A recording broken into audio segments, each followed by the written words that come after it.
Magandang araw sa inyo dyan. So, itong pong video na ito ay hindi po ito peke o edit. So, ito pong hawak po ngayon na isang kahoy ay napakakapal at napakatigas. Ito po. So, hindi po ito basta-basta mababali kung wala kang karanasan sa martial arts, sa kung fu wushu. So sa mga beginners dyan, hindi nyo dapat gayahin kung sa mga baguhan, kaya dapat meron kang karanasan. Ito po, oh. Napakatibay po niyan. So yung video ko yung iron palm ay hindi yun masakit kung dito, di ba? Hindi siya masakit. Pero kung dito sa suntok, masakit siya. So subukan natin baliin mga tol. So kailangan muna nating mag-concentrate.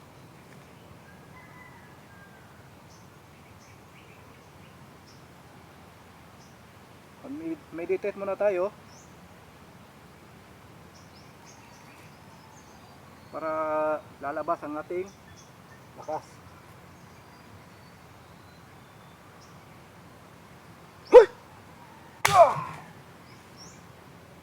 Oh, di ba?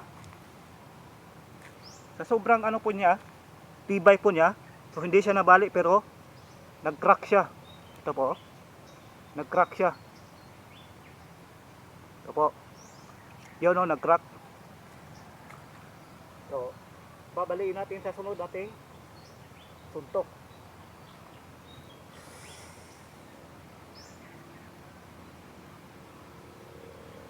Hoy! Ayan. Balik na po siya. Yan po.